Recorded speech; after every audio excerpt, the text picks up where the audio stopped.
Terry, tonight was just a great night for everybody to get together that supports Hawkeye Wrestling Club. Explain the emotions going through your head when you see everybody that comes together like this.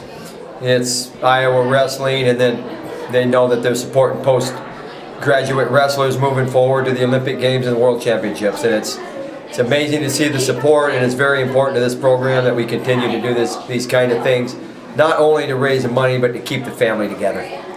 After Russia, we had a couple guys come from Hawkeye Wrestling Club over there and come back.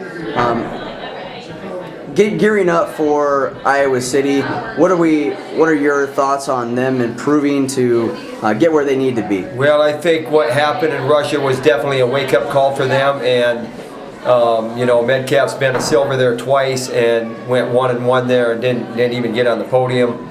And just in the short time that he's been back, and Ramos too, and also Bob Telford and Dan Dennis, just the workmanship and the things that they've done to work toward getting better and to correct the things that maybe ailed them over there, some of the deficiencies and those things that maybe have reared their ugly head in their careers in the past. You kind of saw them get beat in those areas again over there, and now the attention to the detail is even that much sharper than it was before they left. So in a sense, they've taken the losses in the correct direction, moving forward, getting better every day. So even though they didn't come back with the medals that they wanted, you see it as a positive for them? I don't see it as a positive necessarily, because you go to competitions to stand on the top podium, but how they've dealt with the result has been very positive. Talking about the Iowa Hawkeye Wrestling team, the college team, last night 45-0, ended the season off, senior night. Positive note, but the night started off with Indiana in your guys' locker room. Can you explain a little bit what happened? What's the whole deal with this whole situation? What do you say about that? They're going to play games. They're going to do every team that comes in. They try something new. It seems like, what do you say to that? They're going to come in and sit in our locker room and own it. Is that what they're doing? Well, that's fine. Really, where the result is and where the actual wrestling takes place out in the middle of the wrestling mat, if they can hold the middle of the mat, is where the result is. And that's what we reminded our guys after the weigh-in and when they were warming up and when we had our talk before we went out. We just remind them, like we always do, hey, wrestle hard. It's all games, it's all a charade, and the guy who wrestles the hardest and is the toughest for the 7 minutes is going to be the guy that gets his hand raised the right way. And that's what we were doing last night. That was a message last night and every night that we move forward. Hearing the guys talk about getting bonus points, usually is scoring more points and more points, but lately it seems like on their mind is we got to score bonus points for March.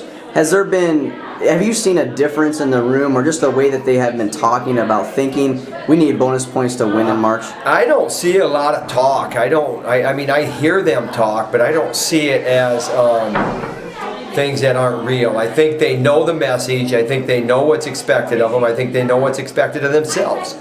And when you have that, and you have that self-talk, and it may be more of a reminder for them for what they want to accomplish, and that's great leadership for yourself, to lead yourself and to keep holding yourself accountable and really striving to be the best that you can become. And that's really what I see with this team, that's been, a lot more prominent this year than maybe it has been in the last, since the Metcalf era, graduated in 2010. Gilman has given you a lot of praise for what you do for him off the mat, in the locker room, giving him a little jab here and there. Is there something about him that just as a coach, obviously you want to make them better, but is there something about Gilman that just makes you want to make him better? Well, Gilman wants to make himself better. And so, I want to do whatever I can for all 40 of our athletes, or 36, or whatever the roster is this year, and then the Hawkeye Wrestling Club guys. And that's what a coach does. He tries to mentor and make the people that are around the program, that are around you as a coach. You want to make them better. You want to move them forward, not only in wrestling but in all the other areas also. But the thing is with Gilman, he wants to get better. He wants to get better at a really, really hard rate. Not necessarily fast, meaning a shortcut, but fast, meaning the right way. He wants to get better as quick as he can, doing it the right, hard way. And so, you know, with a guy like that, it's easier because you have it coming from both sides. You're always going to get that from your coaching staff at Iowa. Hey, you want to get better, here we are. We can help you get better. But ultimately, it's going to be the decision that you make day in and day out every day when you come into this room and go to work. Sam Stoll has been, I would say, a breakout freshman. I think everyone knew from talking to the whole staff what they had with Sam Stoll.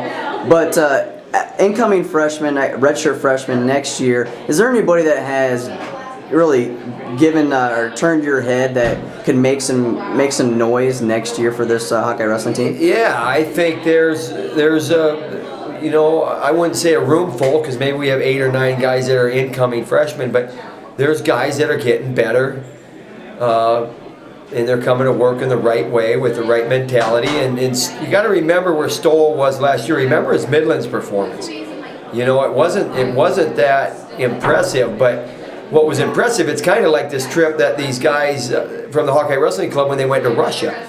They went to Russia. We know we got some of the best guys in the world at those weight classes. They maybe didn't get it done, but how are you going to deal with that moving forward? And that's kind of where Stoll was last year.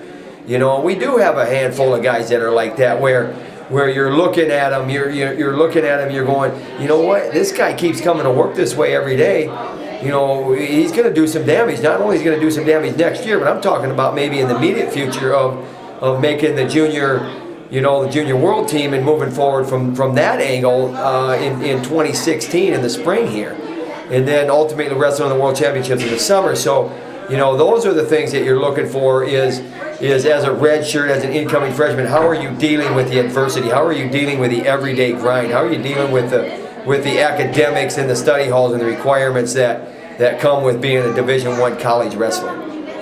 On you, Coach, the Flow documentary, Terry, hashtag Terry. What's been the reception for you, family, around the school? What's it been like to have this? It's been nothing. I've heard nothing but positive. I haven't seen it, and I don't think that I will see it at this point. You know, Martin had showed me about 12. He sent me a 12-minute clip of it, and I was kind of worried, maybe as worried as I could get. You know, about. I'm not even really sure what I was worried about, but I wanted it to be a fair, you know, a fair display where if they're gonna, you know, show me as a hothead when I get beat, then show me as, you know, a good dad or a whatever, you know, or a bad dad, whatever I am outside of the sport of wrestling. You know, show me fair, be fair to me. You know, hit all realms. You know, hit my personal life. Hit my work ethic outside of the sport of wrestling. Hit my philosophy in life, because that's really what it is. It's not just a philosophy for wrestling, it's a philosophy for life. And when Martin said, hey, Terry, you just got to trust me, that's when I turned it over. You know, I said a short prayer and called Martin and I said, you know what, whatever you're going to do with it, do it. And I've heard nothing but positive, and the feedback that I've gotten and things of that nature has been nothing but positive. So it's all good.